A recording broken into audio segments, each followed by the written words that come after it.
Banten kan masuk dalam provinsi yang paling tidak bahagia katanya di Indonesia.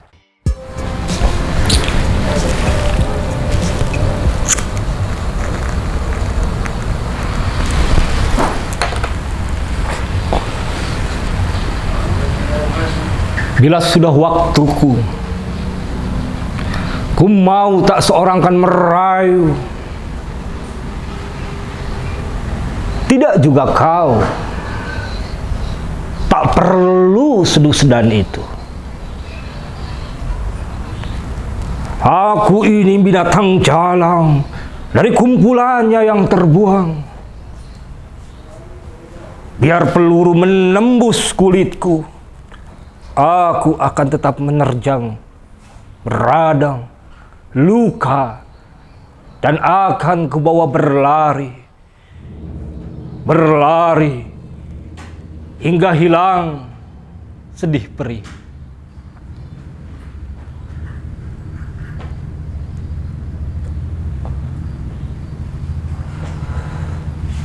Aku akan lebih tidak peduli. Aku ingin hidup 1000 tahun lagi. Terima kasih.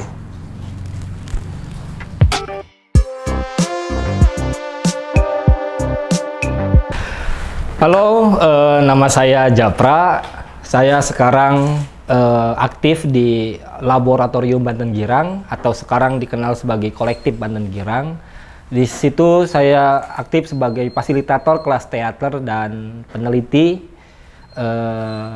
dan saat ini sedang membuka beberapa kelas, yaitu ada kelas pertunjukan dan mudah-mudahan di bulan depan akan ada kelas perfilman. Jadi untuk siapapun orang Banten yang mau ikut kelas dan beraktivitas berkesenian dan kebudayaan tidak masalah, masuk ke Kolektif Banten Girang dan semuanya gratis.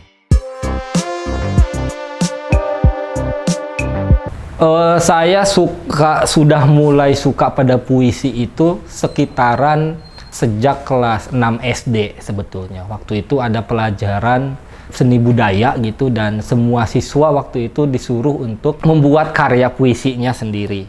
Nah, dan waktu itu karya saya terpilih menjadi yang terbaik di kelas. Nah, sejak saat itu kemudian ketertarikan saya pada puisi berlanjut pada bangku SMA. Pada SMA saya sering membacakan beberapa puisi pada kegiatan sekolah gitu.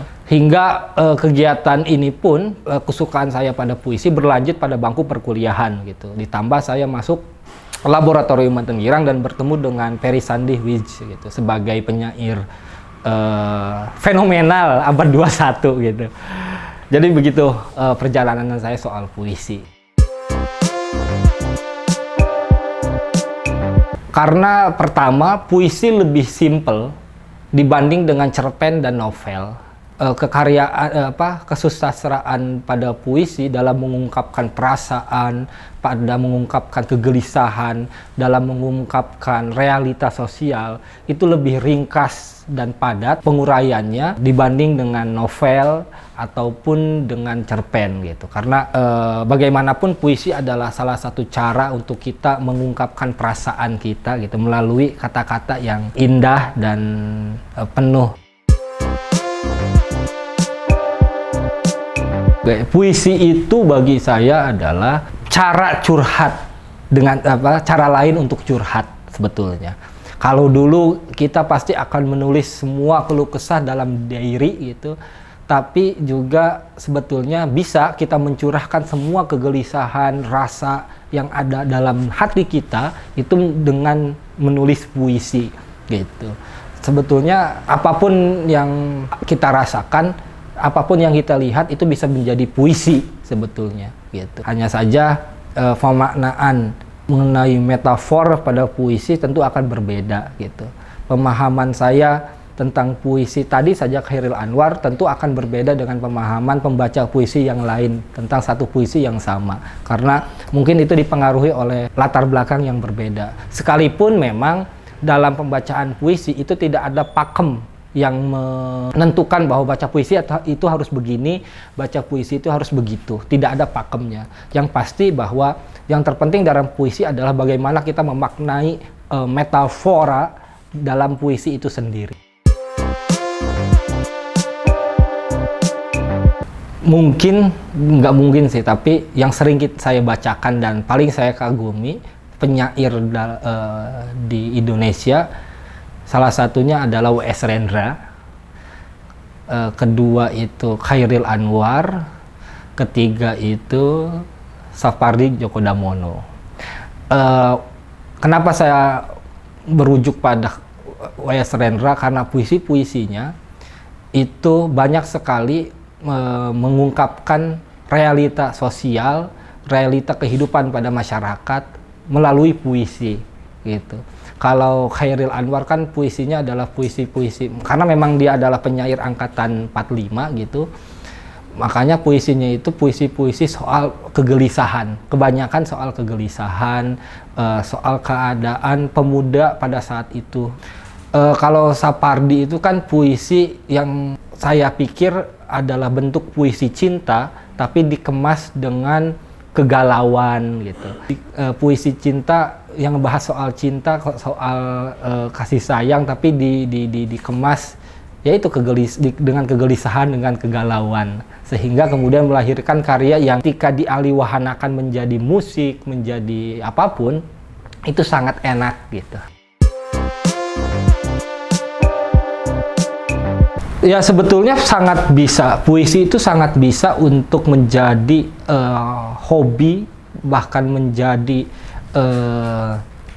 kegemaran bagi golongan anak muda hari ini. Karena banyak sekali platform untuk saat ini untuk anak muda mengekspresikan kekreativitasannya, mengekspresikan kegalauannya, mengekspresikan perasaannya. Dan salah satu yang bisa dilakukan adalah melalui puisi itu sendiri gitu. Dan itu harus sudah dimulai sebetulnya, agar kemudian kalau kata Fromm itu kan hidup tanpa membaca sastra itu sesuatu yang hampa gitu. Karena sesuatu yang jarang kita dengar, sesuatu yang jarang kita baca mengenai realita kehidupan saat ini, itu akan berbeda dengan ketika suatu realita itu dituliskan dalam kesusastraan. Fenomena galau itu akan berbeda dengan apa yang kita dengar di luar, dan akan berbeda dengan apa yang kita dengar di dalam sastra itu sendiri gitu, dalam penulisan sastra. Karena dalam sastra akan lebih gamblang dan lebih jelas bagaimana kemudian perasaan itu dikemas dengan kata-kata yang sangat sastrawi gitu, yang enak didengar, enak dibaca, dan enak dilihat.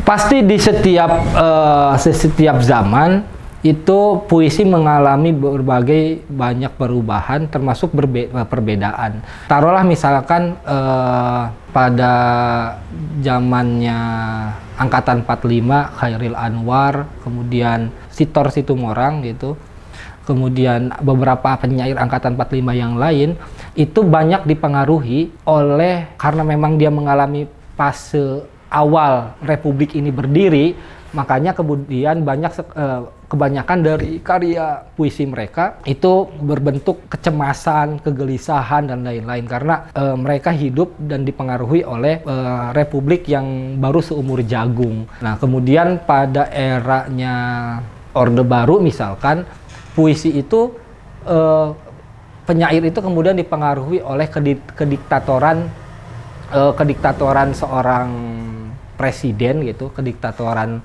seorang pemimpin Orde Baru gitu, di mana banyak dari karya-karya puisi pada zaman Orde Baru itu berbentuk kritis gitu, puisi-puisi yang kritis. Nah, masuk pada fase setelahnya gitu, taruhlah reformasi, itu banyak sekali puisi-puisi yang mengungkapkan soal perasaan, soal cinta, soal kesedihan gitu. Karena sudah ada istilah galau-galau itu, bisa dikatakan kalau puisi-puisi sekarang itu puisi-puisi yang soal galau gitu. Soal galau, karena pasti kebanyakan anak muda hari ini di Indonesia ketika dia putus cinta atau bertengkar dengan pacarnya, itu pasti akan ngutip beberapa puisi dari penyair-penyair saat ini yang ngomongin soal patah hati, kemudian ngomongin soal gundah gulana, ngomongin soal perasaannya hari ini karena baru berantem, baru dikecewain oleh pasangannya. Jadi itu ada beberapa fase perbedaan puisi di setiap zaman karena faktor yang mempengaruhinya pun berbeda gitu.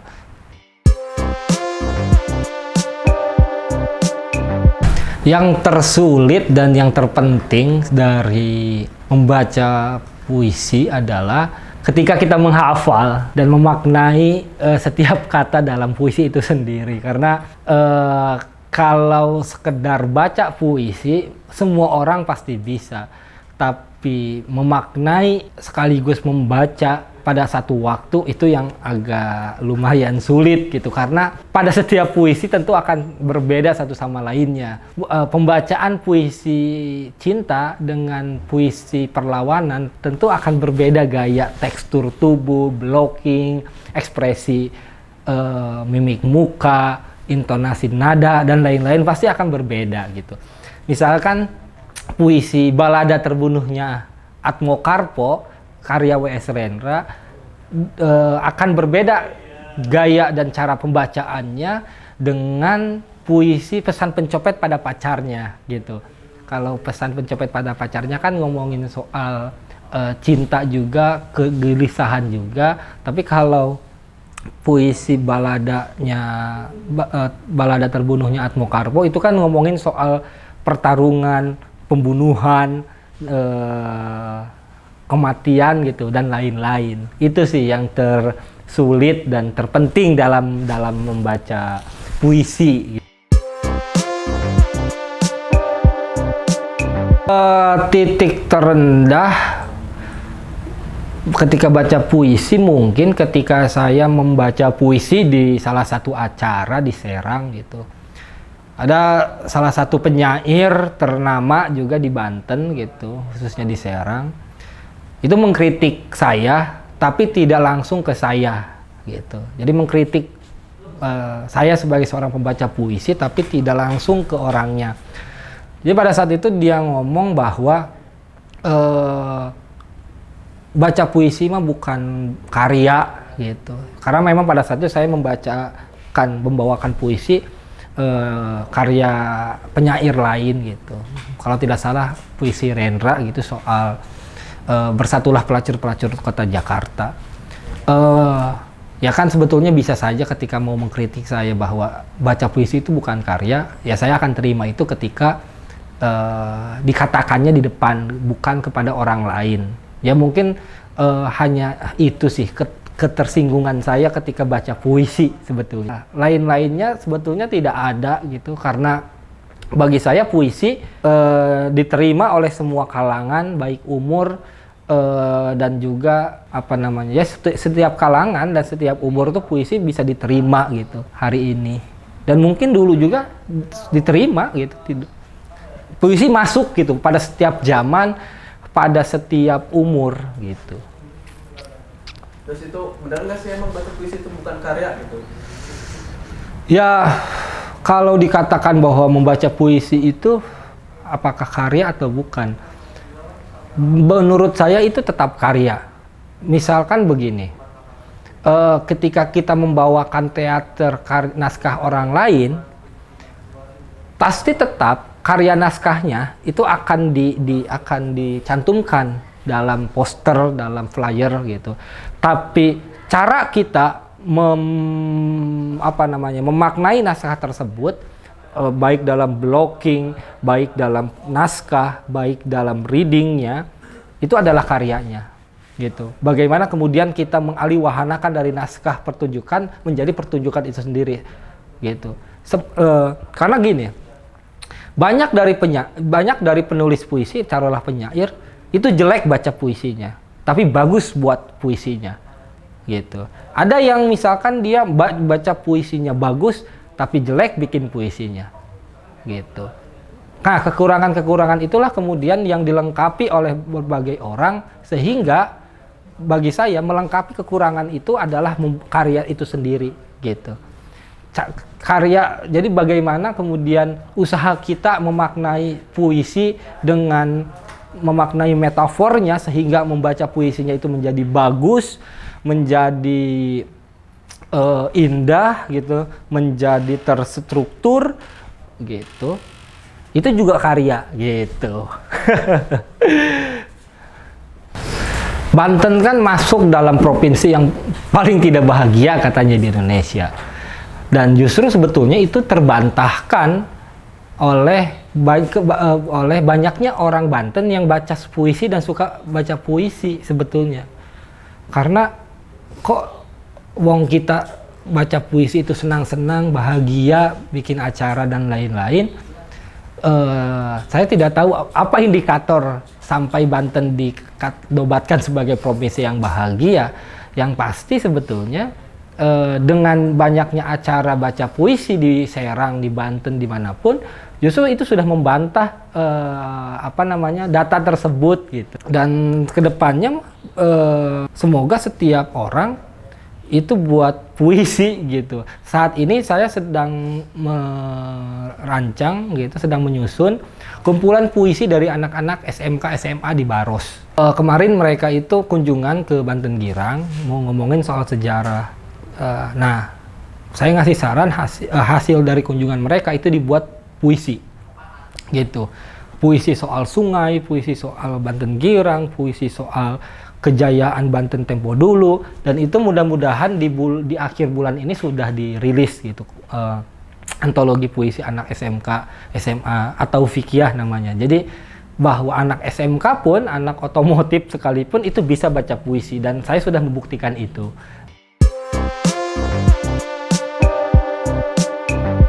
Impian saya dalam dunia pembacaan puisi, kepenyairan, ya saya ingin punya karya buku puisi sendiri, karya saya sendiri, yang itu mudah-mudahan bisa bermanfaat untuk semua orang gitu, bermanfaat untuk gadis SMA yang sedang galau gitu, bermanfaat untuk anak laki-laki SMA yang sedang galau diputusin pacarnya gitu, bermanfaat untuk misalkan bahan perenungan orang gitu. Ya kedepannya itu sih impian saya, bikin karya puisi, buku kumpulan puisi saya sendiri gitu, dan dibacakan oleh semua orang gitu.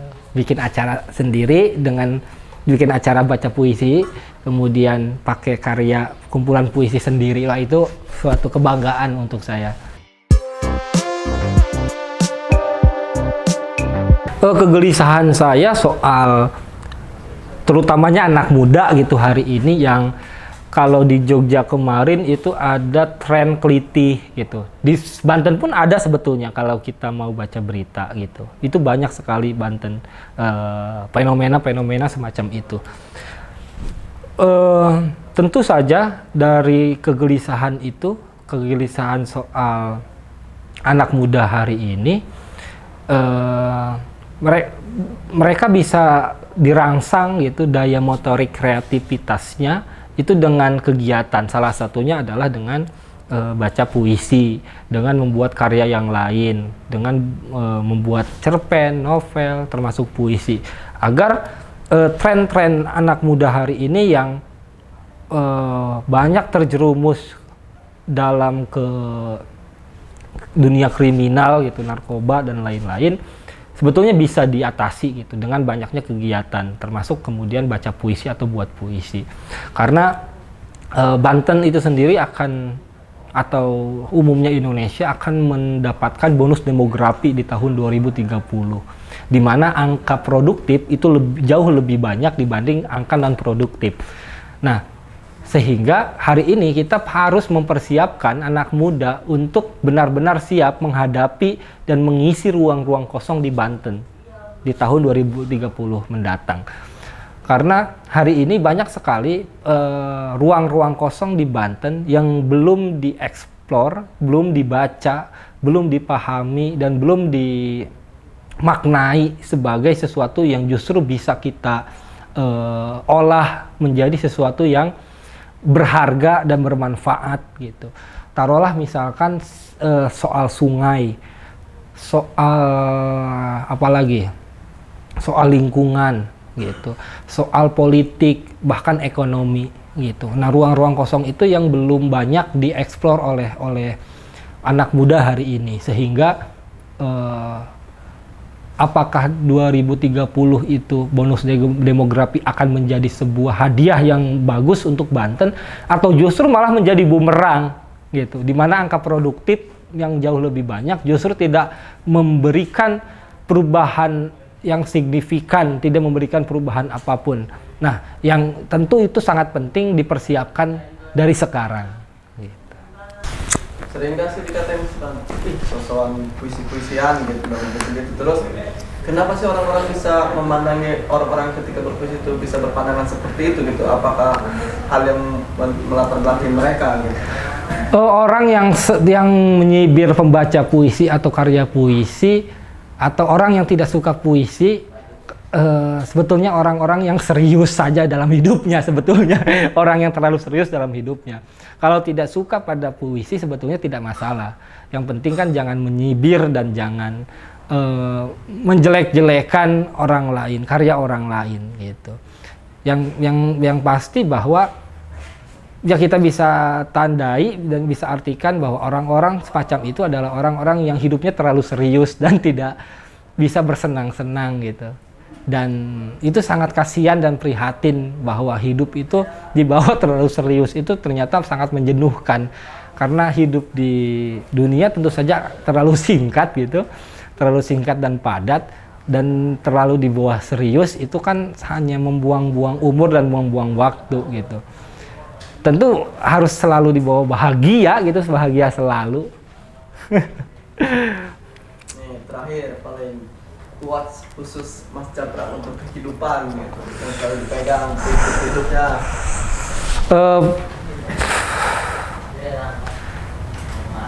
Yang pasti adalah yang sering saya amalkan hingga saat ini adalah banyak membaca buku dan banyak berdiskusi dan banyak bertanya gitu, karena hanya dengan hal itu kita mampu mengupgrade kualitas bahkan pengetahuan diri kita gitu. Yang paling berbahaya adalah justru ketidaktahuan itu malah menjerumuskan kita pada sesuatu yang berbahaya, tapi banyak pengetahuan justru akan menyelamatkan diri kita dan orang lain gitu. Terima kasih banyak.